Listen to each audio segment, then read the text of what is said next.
गाड़ी की सर्विस करवाना भी नहीं भूलता, अपने घर की साफ सफाई करना भी नहीं भूलता, यहाँ तक कि अपने जूतों तक की सफाई करना भी नहीं भूलता। लेकिन अपने शरीर की सफाई वो कब करता है? आप सोच रहे होंगे कि भाई हम नहाते धोते तो रोज हैं, तो सफाई तो हो ही जाती है। मैं बाहर की सफाई की बात नहीं कर रहा, मैं भीतर की सफाई की बात कर रहा हूँ, पेट की सफाई की बात कर रहा हूँ। भाई वाघ भट्ट जी ने आयुर्वेदा में लिखा है कि 99% बीमारियां पेट से पैदा होती हैं। चलिए पहले ये समझ लेते हैं कि हमारे पेट से बीमारियां पैदा कैसे होती हैं, और तभी हम समझ पाएंगे कि फिर उस पेट को साफ कैसे करना है। आपको ऐसे बहुत सारे लोग दिखेंगे जो अपनी बीमारियों के कारण दुखी रहते हैं, डॉक्टरों के पास घूमते रहते हैं, किसी वैद्य के पास जाते रहते हैं, और फिर उनका जीवन दवाइयों के सहारे चलने लगता है।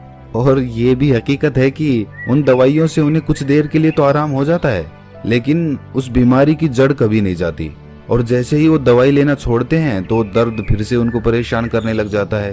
भाई कितने ही लोग आपने देखे होंगे, और वास्तविकता में तो आपके परिवार में भी ऐसे लोग होंगे। किसी के हाथ में दर्द होता है, किसी के घुटनों में दर्द होता है, किसी के पैर में दर्द होता है, और किसी के डायबिटीज है, किसी का लीवर खराब है, किसी को पथरी है। लेकिन समझने की बात यह है कि जिस तरह एक बीज से एक पेड़ बनता है, उसी तरह हमारे पेट में जमा गंदगी से ही इन सारी बीमारियों का जन्म होता है। भाई ये तो हम सभी जानते हैं कि फलों और कच्ची सब्जियों को पचने में तकरीबन 2 से 3 घंटे लगते हैं। वहीं पर अगर हम अनाज की बात करें, जैसे गेहूं या फिर कोई और अनाज, तो उसको पचने में 5 से 6 घंटे लगते हैं। लेकिन अगर हम बात करें मांस या मछली या फिर नॉन वेज की, तो उसको पचने में 15 से 20 घंटे लग जाते हैं। अब जो हम खाते हैं वो किस तरह गंदगी के रूप में हमारे शरीर में जमा हो जाता है, ये बड़े ध्यान से समझना। ये समझोगे तभी ये समझ पाओगे कि उस गंदगी को बाहर कैसे निकालना है। इससे मैं आपको आसान तरीके से एक उदाहरण के माध्यम से समझाता हूँ। मान लीजिए कि आप अपनी गाड़ी लेकर अपने घर से जाते हैं। रास्ते में गाड़ी सड़क पर चलती है, और कुछ दूर सड़क पर चलने के बाद सामने कीचड़ आ जाता है। अब जब कीचड़ में से गाड़ी होकर निकलेगी तो उसके टायर पे भी कीचड़ लगेगा, उसका टायर गंदा होगा। अब वो कीचड़ कुछ दूर बाद खत्म हो गया और आप फिर से सड़क पर आ गए।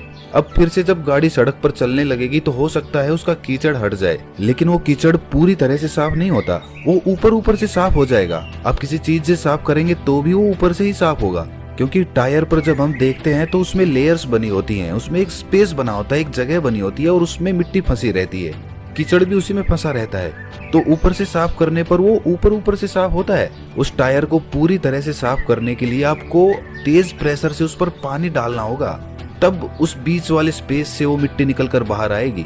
लेकिन अगर हम हाई प्रेशर से उस पर पानी नहीं मारते हैं तो वो मिट्टी सालों सालों तक उसमें फंसी रहती है और टायर यूं ही चलता रहता है।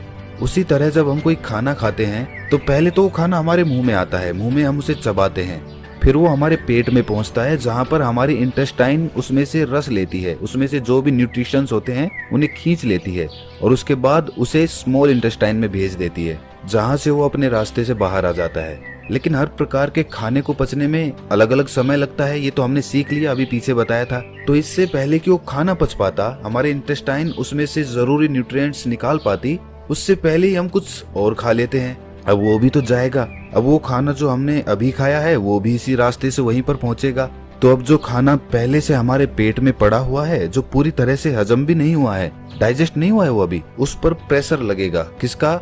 जो खाना हमने अभी खाया है उसका, क्योंकि वो भी तो उसी रास्ते से आगे जाने वाला है और आगे तो जाम लगा पड़ा है। तो ये खाना उसको धक्का मारेगा और वो पुराना खाना बिना पूरी तरह से डाइजेस्ट हुए आगे निकल जाएगा। लेकिन जब ये हाफ डाइजेस्टेड खाना बिना पूरी तरह से हजम हुए आगे बढ़ जाता है तो ये पीछे छोड़ जाता है बैक्टीरियाज के भंडार।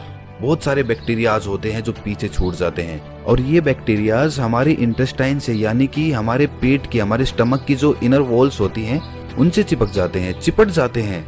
उसी तरह जैसे वो कीचड़ उस गाड़ी के पहिए पर लगा था, ठीक उसी प्रकार अब हमारे इंटेस्टाइन तो खाने से न्यूट्रिशंस खींचने के लिए बनी है। तो जब हमारे इंटेस्टाइन खाने से न्यूट्रिशंस खींचती है और शरीर के दूसरे अंगों में उन्हें पहुंचाती है, तो उन न्यूट्रिशंस के साथ ये बैक्टीरियाज जो पहले से ही हमारे इंटेस्टाइन से चिपके हुए थे, ये भी खून के साथ अलग अलग अंगों में पहुंच जाते हैं। जब ये बैक्टीरिया वाला खून हमारे शरीर के अलग अलग अंगों पर पहुंचता है तो अलग अलग प्रकार की बीमारी पैदा होती है। जैसे जब ये लीवर में पहुंचेगा तो वहां पर पथरी बनने के चांसेस रहेंगे, जब ये दिल के पास पहुंचेगा तो दिल का दौरा पड़ने के चांसेस रहेंगे, और जब ये मस्तिष्क में पहुंचेगा तो ये दिमाग की बीमारी पैदा कर देगा। और इसी प्रकार जहां भी ये पहुंचेगा, जोड़ों में पहुंचेगा तो जोड़ों का दर्द पैदा करेगा। तो इसीलिए समय समय पर हमें अपने पेट की सफाई करते रहना चाहिए ताकि हमारे इंटेस्टाइन में वो बैक्टीरिया जमा ना होने पाए। चलिए मैं आपसे पूछता हूँ कि घर की सफाई करने के लिए सबसे पहला स्टेप क्या होता है? भाई कॉमन सेंस की बात है कि अगर हमें अपने कमरे की सफाई करनी है तो हमें कमरे को खाली करना होगा।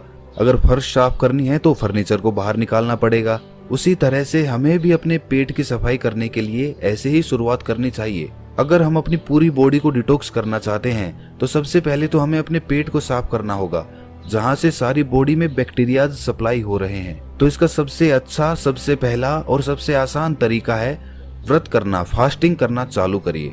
फास्टिंग करने से हमारा पेट खाली होगा और जब हमारा पेट खाली होगा तभी तो हम उसकी सफाई कर पाएंगे। अब देखिए, फास्टिंग करना कुछ लोगों को बहुत डिफिकल्ट लगता है, बहुत कठिन भी होता भी है। जो लोग फास्टिंग कर सकते हैं वो फास्टिंग करें, हफ्ते में किसी दिन कर लें या महीने में कर लें। और फास्टिंग करें तो पानी, जूस या फिर कोई फल इत्यादि ही खाएं, क्योंकि तभी तो वो फास्टिंग होगी। और जिन लोगों को ये कठिन लगता है कि भाई वो भूखे नहीं रह सकते, फलों से उनका पेट नहीं भरता है, तो ऐसे लोग हल्का खाना खा सकते हैं, जैसे खिचड़ी खा ली। जब आप इस तरह का कोई व्रत करते हैं तो जाहिर सी बात है आपका पेट तो खाली ही रहेगा। और जब आपकी बॉडी को विटामिन या फिर न्यूट्रिएंट्स चाहिए होंगे तो वो आपके इंटेस्टाइन के पास इंफॉर्मेशन भेजेंगे कि भाई आगे न्यूट्रिशंस की जरूरत है, सप्लाई चाहिए, हमें जल्दी से दो। और इंटेस्टाइन के पास तो कुछ है ही नहीं, वो देगा क्या? तो जो बैक्टीरियाज इंटेस्टाइन पे पहले से चिपके होते हैं, खून उन्हीं को लेकर उन अंगों के पास पहुंच जाता है और इस तरीके से वो इंटेस्टाइन यानी कि हमारे पेट की वो इनर वॉल्स साफ हो जाती हैं, उन पर से बैक्टीरिया हट जाता है। लेकिन अब वो बैक्टीरियाज हमारे खून में मौजूद हैं, तो अपने खून में से वो बैक्टीरियाज निकालने के लिए आपको पसीने निकालने चाहिए। आप जितने पसीने निकालेंगे उतना ही आपका खून डिटॉक्स होता जाएगा। जो हमारी स्किन में छोटे छोटे पोर्स होते हैं ना, जहाँ से पसीना बाहर आता है, तो उस पसीने के साथ जो हमारे खून में जो अनवांटेड मटेरियल्स होते हैं वो भी बाहर आ जाते हैं। लेकिन एक बात सच बताना, आप में से बहुत सारे लोग ना सोचते तो होंगे कि कल से हम अच्छा रूटीन बनाएंगे, डेली एक्सरसाइज करेंगे, अच्छा खाना खाएंगे और अपने शरीर का ख्याल रखेंगे। लेकिन अगली सुबह आते ही आप भूल जाते हो, फिर से वही रूटीन, फिर से लेट उठना, फिर से ऑफिस में जाना और फिर से आकर उसी तरह से रात में लेट सोना। देखिए, इसमें गलती इंसान की नहीं होती, इंसान का रूटीन ही ऐसा हो गया है। वो कभी रात की ड्यूटी करता है तो कभी दिन की ड्यूटी करता है, तो इस तरीके से उसका कोई रूटीन फिक्स हो ही नहीं पाता और वो अंदर ही अंदर अपने मन में निराश होता चला जाता है।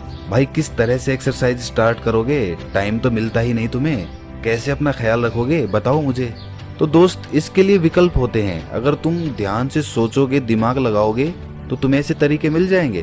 भाई इसके लिए हमें जापान के लोगों से सीखना चाहिए। जापान के लोगों का भी शेड्यूल इसी तरह बिजी रहता है, उन्हें टाइम मिल ही नहीं पाता कि वो एक्सरसाइज करें। उस देश में भी ज्यादातर लोगों को टाइम मिल ही नहीं पाता कि वो एक्सरसाइज कर लें, इसीलिए वो अपने पास एक साइकिल रखते हैं। कहीं जाना हो इधर उधर, छोटी मोटी जगहों पे, ज्यादा दूर नहीं जाना हो, वहाँ पर वो अपनी साइकिल का इस्तेमाल करते हैं, वरना तो पब्लिक ट्रांसपोर्ट में या फिर खुद की कार से ट्रैवल करते हैं। ज्यादा दूर नहीं, लेकिन छोटी जगहों पे कुछ दूर जाने के लिए वहाँ तो हम साइकिल का इस्तेमाल कर सकते हैं।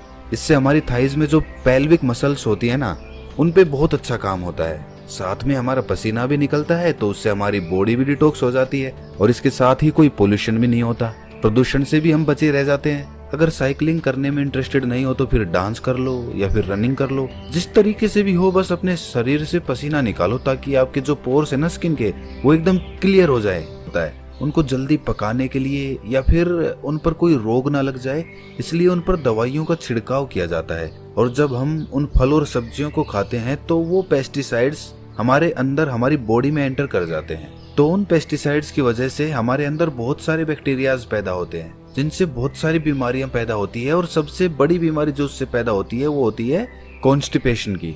कुछ लोगों को हमेशा कॉन्स्टिपेशन रहता है, वो जब भी सुबह बाथरूम में जाते हैं तो उनका पेट अच्छे से साफ ही नहीं होता। इसकी वजह से वो पूरे दिन परेशान रहते हैं, स्ट्रेस में रहते हैं, कुछ भी अच्छा नहीं लगता, कुछ खाने का मन नहीं करता, भूख नहीं लगती। तो उन लोगों के लिए त्रिफला चूर्ण सबसे अच्छी औषधि मानी जाती है। त्रिफला के नाम से ही पता चलता है कि ये 3 फलों से मिलकर बना होता है। आंवला और हरड़ त्रिफला चूर्ण के मेन कंपोनेंट्स होते हैं। आंवला में विटामिन सी होता है, फाइबर होता है, और वहीं पर हरड़ एक बहुत अच्छा एंटीबैक्टीरियल होता है।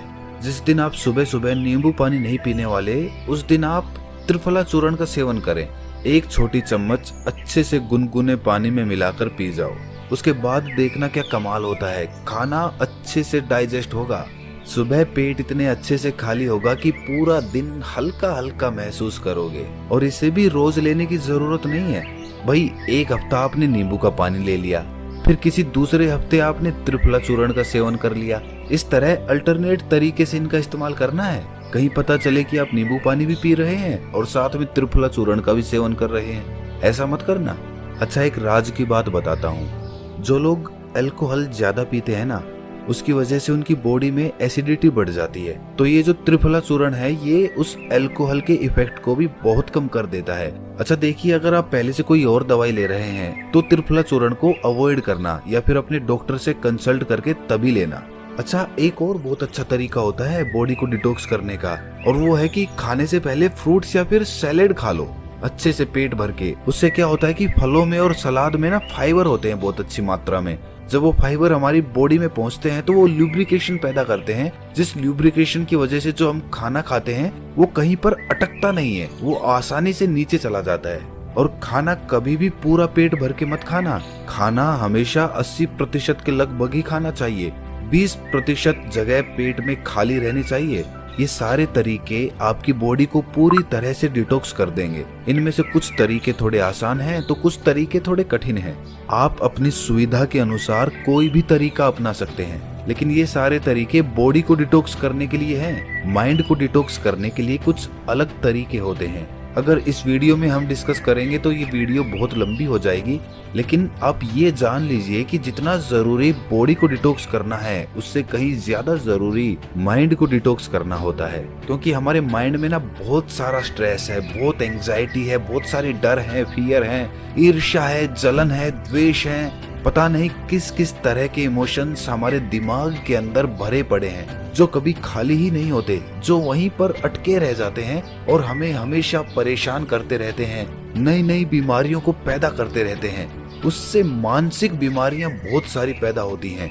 डिप्रेशन हो जाता है, हमेशा दुखी रहना, खोया खोया रहना, समाज से कटके रहना, किसी से मिलना जुलना नहीं, कॉन्फिडेंस कम हो जाना, अपने एक्सप्रेशन दूसरों के सामने एक्सप्रेस ना कर पाना, ये सारी प्रॉब्लम्स माइंड डिटॉक्स